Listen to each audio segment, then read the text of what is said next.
सैफ पर हमले का घुसपैठिया कनेक्शन।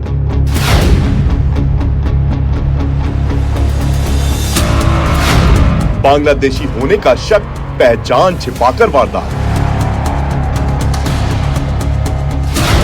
हमलावर गिरफ्तार, अभी भी अनसुलझे सवाल।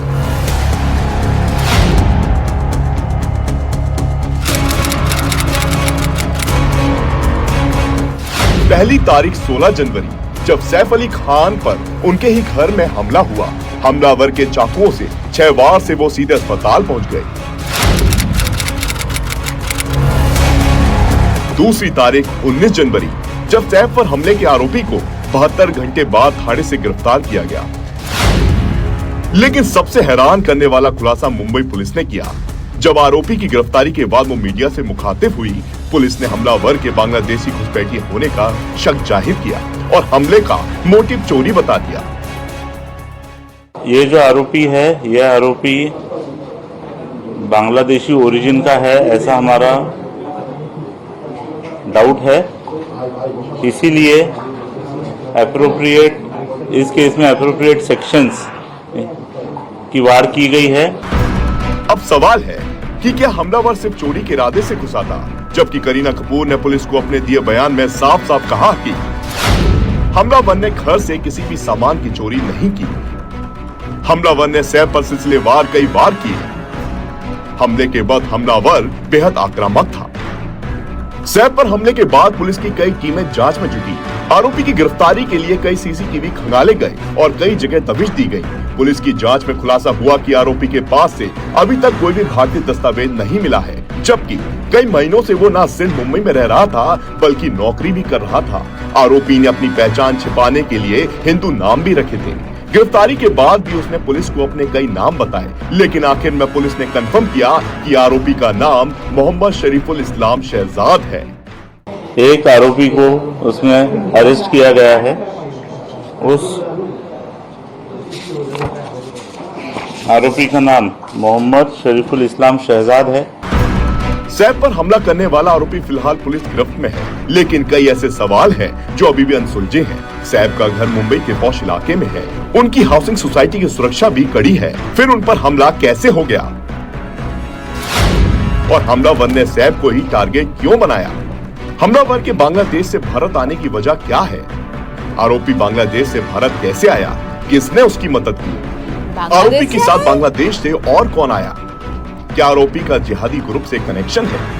क्या हमलावर कोई बड़ी वारदात को अंजाम देने की फिराक में था?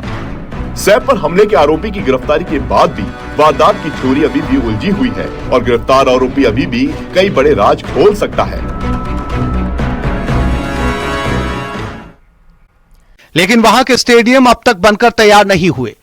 लाहौर और कराची जैसे बड़े मैदानों की हालत भी खस्ता नजर आई और इन बदहाल स्टेडियम्स के कई वीडियो पिछले कुछ दिनों में तेजी से वायरल हुए, जिसने पाकिस्तान के क्रिकेट बोर्ड यानी पीसीबी की फजीहत करवा दी। माना जा रहा है कि इसी से बचने के लिए पाकिस्तान ने लाहौर और कराची के स्टेडियम में पत्रकारों की एंट्री पर बैन लगा दिया, ताकि स्टेडियम की बदहाली की तस्वीरों से उनकी थू थू ना हो, क्योंकि पाकिस्तान का मानना है कि ना पहुंचेंगे लोग, ना खींचेगी तस्वीरें और ना होगी बेइज्जती। चैंपियंस ट्रॉफी की मेजबानी के लिए पीसीबी ने एड़ी चोटी का जोर लगा दिया था, लेकिन उसके स्टेडियम की हालत देखकर चैंपियंस ट्रॉफी के मैच हो पाना मुश्किल नजर आया। एक स्टेडियम को देखकर तो ऐसा लगा जैसे उसे नए सिरे से बनाया जा रहा हो, मतलब एकदम शुरू से। वहां तो स्टेडियम की इमारत बनाने का काम जारी नजर आया, जिसने पाकिस्तान क्रिकेट बोर्ड की पुख्ता तैयारी वाले दावों की पोल खोल कर रख दी। भोपाल में कुछ दिन पहले रातापानी अभयारण्य में सक्रिय हुआ पुष्पा सागवान के हरे भरे सैकड़ों पेड़ों की कटाई जारी। वन विभाग को इसकी खबर तक नहीं। वन विभाग की नाक के नीचे देर रात तक कटाई जारी रहती है। न्यूज 18 ने वन विभाग को अब सच्चाई बताई। तस्करों ने दोहराई पुष्पा वाली स्क्रिप्ट। पुलिस बेखबर, कैसे झुकेगा एमपी का पुष्पा। वन विभाग की नाक के नीचे पुष्पा कर रहा तस्करी।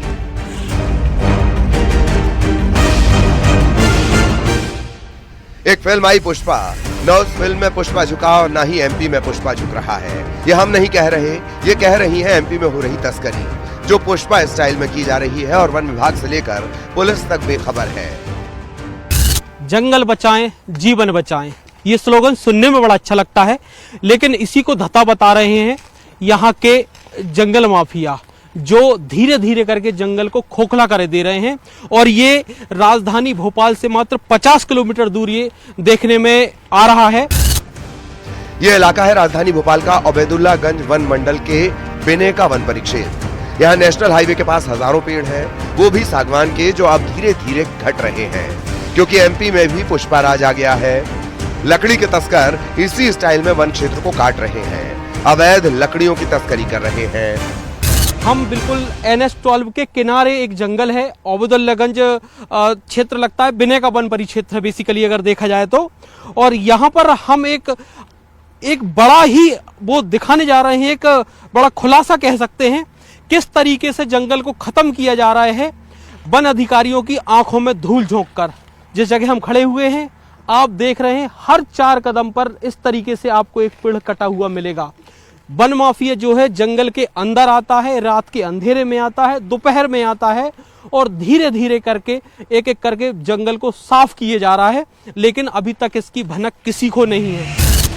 इन सब के बावजूद वन विभाग बेखबर है। वन अभयारण्य क्षेत्र रातापानी, बिनेका और सुल्तानपुर के बीच वन विभाग की लगाई गई फेंसिंग को वन माफिया ने काटकर अस्थायी रास्ता बना रखा है।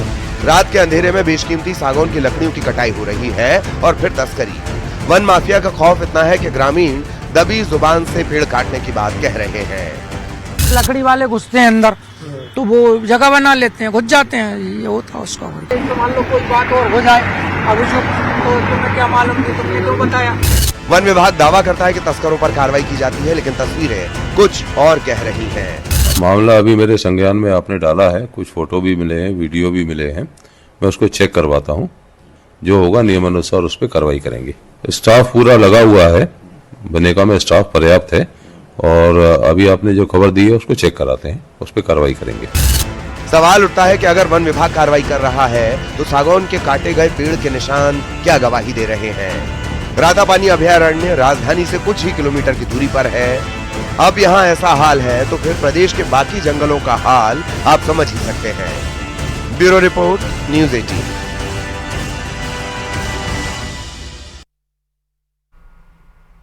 अमेरिका के नए राष्ट्रपति बनने जा रहे डोनाल्ड ट्रंप को सबसे बड़ा चैलेंज इंड्राइड फंड से नहीं है, बल्कि यूक्रेन के वॉर जोन से मिलने वाला है।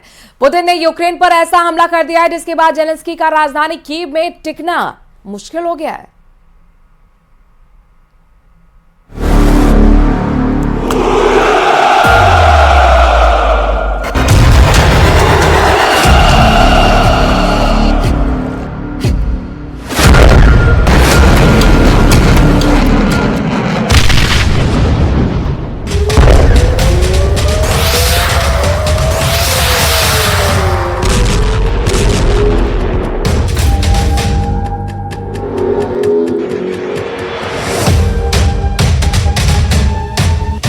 पुतिन की मिसाइल बौछार, यूक्रेन में भयंकर तबाही। 15 घंटे पहले पुतिन की रूसी सेना ने जिस तरह से आसमान से आग उगलती मिसाइलों से यूक्रेन पर हमले किए हैं, उसने राष्ट्रपति जेलेंस्की और उसके कमांडरों की चीखें निकाल दी हैं। कई महीनों के बाद रूसी मिसाइल ब्रिगेड ने यूक्रेन की राजधानी कीव पर बेहद खौफनाक और बड़ा हवाई हमला किया है। हम आपको आज 3 खबरें दिखाने जा रहे हैं जिससे साबित हो रहा है कि भले राष्ट्रपति बाइडेन और नवनिर्वाचित राष्ट्रपति डोनाल्ड ट्रंप दावा करें कि रूस यूक्रेन जंग में आखिरी रास्ता समझौता ही है, लेकिन पुतिन के तेवर और जंगी एक्शन साबित कर रहे हैं कि लगभग 3 साल से चल रही यूक्रेन जंग अभी रुकने वाली नहीं है। कीव पर हुए रूसी हवाई हमलों ने अमेरिका और नाटो की एयर डिफेंस की धज्जियां उड़ा दी हैं। हम आपको दिखाने जा रहे हैं कि कैसे पुतिन ने बातचीत की आड़ में यूक्रेन के बड़े इलाके पर कब्जा लगभग कर लिया है। बैलिस्टिक मिसाइल से हमले कीव में मौत की सुनामी। यूक्रेन की राजधानी कीव पर राष्ट्रपति जेलेंस्की को बड़ा नाज है। जेलेंस्की को लगता है कि राजधानी कीव के ऊपर ना तो पुतिन की मिसाइल हमला कर पाएंगी और ना ही आत्मघाती ड्रोन। जेलेंस्की को लगता था कि अमेरिका और नाटो के दर्जनों एयर डिफेंस सिस्टम कीव पर एक भी मिसाइल को गिरने नहीं देंगे, लेकिन 15 घंटे पहले जेलेंस्की, बाइडेन और ट्रंप की जंगी अकड़ को पुतिन की मिसाइल सुनामी ने तबाह करके रख दिया है। रूसी मिसाइल ब्रिगेड ने अपनी बैलिस्टिक मिसाइलों से इतने सटीक हमले कीव पर किए हैं कि पूरे कीव में चारों तरफ बाहरी तबाही और सुनामी जैसे हालात दिख रहे हैं। जरा रूस के मिसाइल और ड्रोन हमले के बाद यूक्रेन की राजधानी कीव का हाल देखिए। रूस का मिसाइल और ड्रोन हमला कीव पर जबरदस्त हुआ है। भयंकर धमाकों के साथ देखते ही देखते दर्जनों रूसी इस्कंदर मिसाइलों ने कीव में तबाही मचा दी है। खबरों के मुताबिक यूक्रेन में कई इलाकों में रूसी हवाई हमलों से 6 से ज्यादा लोग मारे गए हैं। आप तस्वीरों में साफ देख सकते हैं कि रूस के हमले के बाद कीव के बड़े इलाके में पानी की पाइपलाइनें फट गई। इससे सुनामी जैसे नजारे दिखने लगे। कीव पर हमले का इसी से अंदाजा लगा सकते हैं कि कीव में मौजूद स्टोर भी मिसाइल हमले में बर्बाद हो गया। क्षेत्रीय गवर्नर इवान मेडोरोव के मुताबिक रूस ने रात में यूक्रेन के कई हिस्सों पर भी हमला किया है, जिसमें जपोरिजिया शहर भी शामिल है, जिसमें एक औद्योगिक इमारत उड़ा दी गई। वहीं सैन्य प्रशासन के प्रमुख ओलेक्सांद्र विल्कुल के मुताबिक निप्रोपेट्रोव्स्क क्षेत्र के क्रिवी पर रूसी मिसाइल हमले में 5 लोगों की मौत हो गई और 4 बच्चों सहित 19 लोग घायल हैं। अब इसी एनिमेशन से समझ लीजिए कि कैसे पुतिन की मिसाइल ब्रिगेड ने कीव, यूक्रेन और नेटो के एयर डिफेंस सिस्टम को चकमा देते हुए कीव को तबाह कर डाला।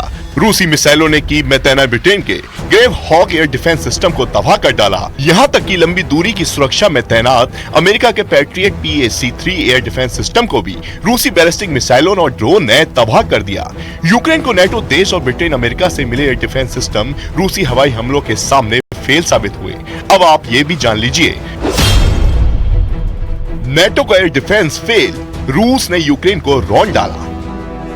यूक्रेन के पास तो सोवियत युग के S-300 और BOK M1 मध्यम दूरी की एंटी मिसाइल प्रणालियां हैं, जो रूस की ही बनी हुई हैं, लेकिन अब रूसी मिसाइलें इन्हें तबाह कर रही हैं। इसके अलावा यूक्रेन को जर्मनी से कम दूरी की गेपार्ड प्रणाली और US से Avenger short range air defence system दिए गए हैं, जो रूस की क्रूज मिसाइल और ड्रोन को रोक नहीं पा रहे हैं। यूक्रेन के पास अमेरिकी MIM-23 हॉक रेथियॉन है, जो रूसी हमलों को रोक नहीं पाए हैं। नॉर्वे के कॉन्सबर्ग द्वारा विकसित NASAMS और जर्मनी की इरिस-T SLM भी यूक्रेन के रूसी हमलों को रोक नहीं पाए हैं। लंबी दूरी की सुरक्षा अमेरिका के पैट्रियट PAC-3 और फ्रांस और इटली द्वारा दिए गए यूरोसैम SAMT भी रूसी हवाई हमलों के सामने फेल साबित हुए हैं। Наш друг, в нього все повибивало, не знаю, що буде робити, зима. Тварі, нелюди, що ще сказати. Холодно, як буде жити без вікон, що будуть робити. Постраждавші, може хтось пішов на роботу, 3 загиблі. Нелюди, що ще сказати. रूस ने यूक्रेन के एयर डिफेंस को तबाह करके यूक्रेन से बड़ा बदला लिया है। पिछले 10 दिनों में यूक्रेनी मिसाइल ब्रिगेड ने रूस के एयर डिफेंस सिस्टम को भारी नुकसान पहुंचाया है। 13 जनवरी 2025 को एक ही दिन में यूक्रेन ने रूस के 5 एयर डिफेंस सिस्टम को तबाह कर दिया था। यूक्रेनी सेना ने दावा किया कि उसने 13 जनवरी को रूस के 2 pencil S-1 anti aircraft missile gun system और एक OASA एयर डिफेंस सिस्टम और 2 S-300 एयर डिफेंस सिस्टम को एक ही दिन में तबाह कर दिया था। इसकी कुल कीमत करीब $35 करोड़ थी। इससे पहले यूक्रेन सेना रूस के S-400 एयर डिफेंस सिस्टम को भी तबाह कर चुकी है। अमेरिका में डोनाल्ड ट्रंप के सत्ता संभालने से ठीक पहले दोनों के बीच जारी ये लड़ाई और तेज हो गई है। यूक्रेन, नेटो और पश्चिमी देशों की खुफिया एजेंसियां इस वक्त पुतिन के परमाणु तेवरों से कांपने लगी हैं। खबरों में दावा किया जा रहा है कि 72 साल के पुतिन पिछले 48 घंटे में अपने टॉप कमांडर और मंत्रियों के साथ मॉस्को से लेकर सेंट पीटर्सबर्ग तक लगातार परमाणु मीटिंग कर रहे हैं। दावा किया जा रहा है कि जब से यूक्रेनी सेना ने नेटो देशों के साथ मिलकर रूस पर लंबी दूरी की मिसाइलों से हमले किए हैं, उसके बाद से पुतिन ने 2-2 कह दिया है कि अब केवल नहीं, सिर्फ जंग के मैदान में ही युद्ध पर फैसला होगा। आने वाले कुछ घंटों में ही रूस की तरफ से यूक्रेन पर या तो परमाणु हमला हो सकता है या फिर लंबी दूरी की बड़ी मिसाइलों से यूक्रेन की राजधानी कीव को तबाह किया जा सकता है।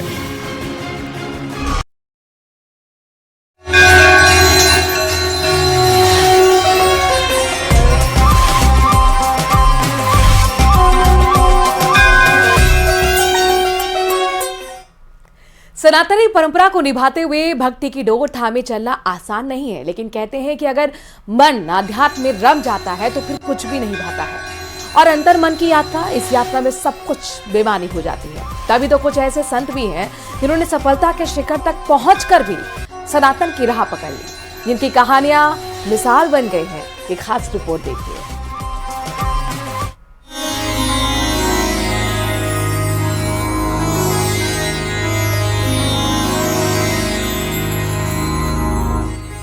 महाकुंभ नगर में संगम की रेत पर डेरा जमाने वाले तमाम साधु संत ऐसे हैं जो करियर के चरम पर थे, लेकिन फिर उन्हें गुरु का सानिध्य मिला और उन्होंने सनातन की राह पकड़ ली।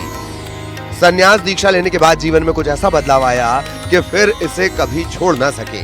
केवल देश नहीं बल्कि विदेशों में भी जाकर ये लोग धर्म प्रचार कर रहे हैं। ऐसे तमाम साधु संत हैं जिनकी कहानियां सभी के लिए मिसाल बन चुकी हैं। ऐसी एक कहानी है एथलीट फुटबॉलर से महामंडलेश्वर बनी श्रद्धा माता की, जिनकी कहानी बहुत दिलचस्प है। खिलाड़ी से साधना और सिद्धि तक की यात्रा के कई किस्से हैं, जिनके कारण अनायास ही मन संन्यास में रम गया। मैं बचपन से सुमिरन ध्यान करती थी, क्योंकि मेरे परिवार 5 पीढ़ी से कबीरपंथी रहे हैं। तो ध्यान सुमिरन करते करते कुछ ऐसे अनुभव मेरे जीवन में होता था।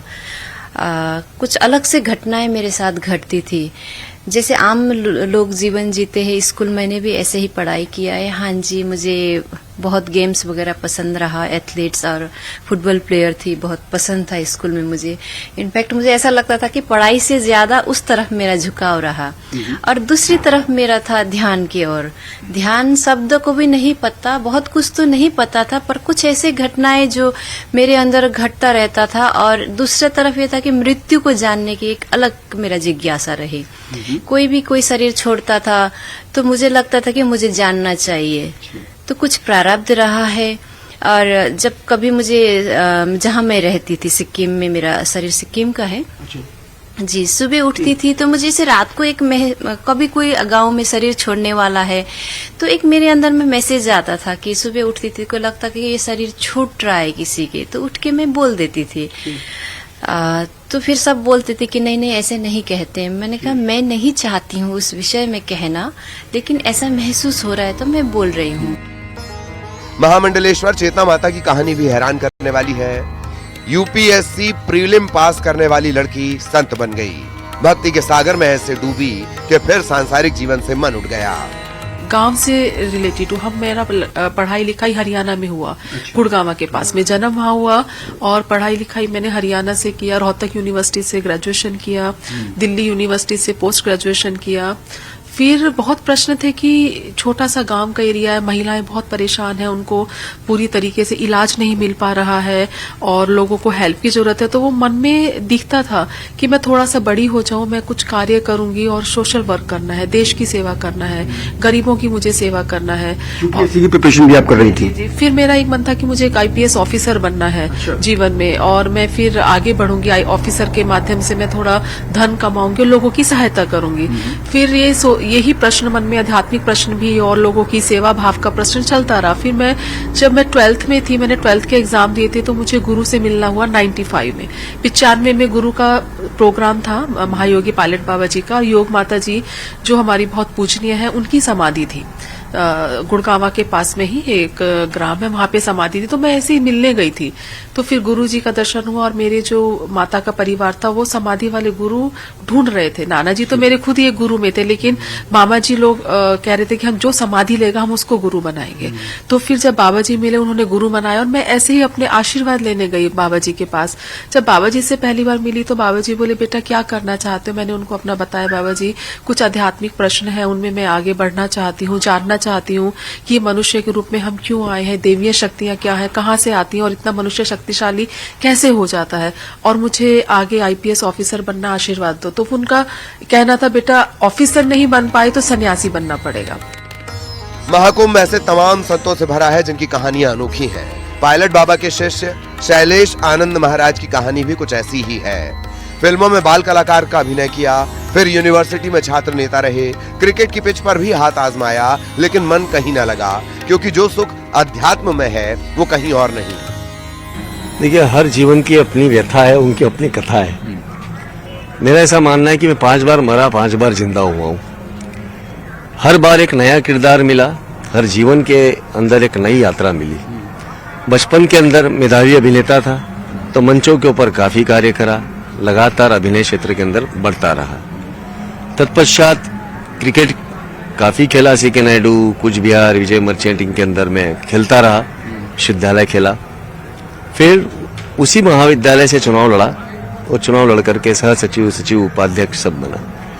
तो जीवन है, हमें पता नहीं कितने स्वरूप देता है और ईश्वर शायद एक ही जन्म के अंदर सारे जन्म इसलिए देता होगा कि आपको मुक्त होना ही होना है, मोक्षत्व की ओर बढ़ना ही बढ़ना है। तत्पश्चात महायोगी के सानिध्य के अंदर संन्यास लिया और 2016 के अंदर महामंडलेश्वर बना। सनातन का ये संसार विदेशियों को भी खूब भा रहा है। कुंभ में आई एक विदेशी महिला ने नागा साधु बनने के लिए पिंडदान किया। बाल दान करने के बाद शुरू हुई महिला सन्यासी बनने की प्रक्रिया। इटली से आई इस महिला ने कहा, जो सुख अध्यात्म में है वो कहीं नहीं। सनातन परंपरा से जुड़ना सौभाग्य की बात है। संत, अपने बारे में बताइए। Tell us something about yourself, from which country you are and what do you want to say about this Prayagraj? मैं शिवानी भारतीय, meet मेरा गुरुजी in 2012, first time in India, Bharat, और remain loved from Indian culture and my life change, sorry. Life changes. Totally. Since when you are sadhu? How many years did you accept this saint culture? I meet Mera Guruji in 2012, and when I meet Guruji, become already sadhu maybe. From which country you are? You are from Netherlands. Italy. Huh? Italy vale. You are from Italy, and you are excited and you feel very proud that you are in Prayagraj, Tirthraj Prayagraj, such a place. Okay, spiritual place. Very lucky for this. I feel very lucky. बाल दान भी आपने किए हैं, आपने hairs भी दान किए हैं जी। जता जी, अच्छा। स्नान। सनातनी परंपरा और सतमार्ग पर भक्ति की डोर थामे चलना आसान काम नहीं, लेकिन कहते हैं कि अगर मन अध्यात्म में रम जाता है तो फिर कुछ भी अच्छा नहीं लगता, क्योंकि अंतर मन की इस यात्रा में सारी चीजें बेमानी सी हो जाती हैं। Bureau report, news 18।